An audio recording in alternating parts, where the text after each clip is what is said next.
आता सुरू करावी अध्यक्ष महोदय, मी ठीक नोटीस आहे. दिली. चला पुढे. म्हणून आम्हाला विनंती आहे की शेतकऱ्याच्या कर्जमाफी संदर्भात सरकारची भूमिका, समिती बिमिती जाऊ द्या, काय समितीने बनवणार आहे, आणि अवकाळी पावसाचे पैसे दिले नाहीत. सरकारच्या तिजोरीवर डल्ला मारला जातोय शेतकऱ्याच्या नावाने.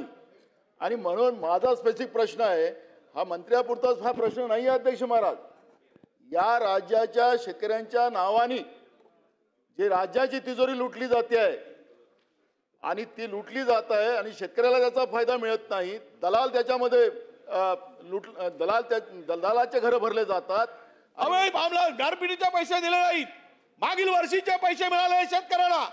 शेतकरी रोज आत्महत्या करतोय, तरी सरकारला ठीक आहे, लाज वाटत वडेट्टीवार नाही. साहेब. अध्यक्ष ठीक महोदय, आहे, पुढे जाऊया आता. आणि म्हणून ही चर्चा आम्ही नोटीस दिली, आम्हाला चर्चा होऊ द्या. चला, औचित्याचे मुद्दे.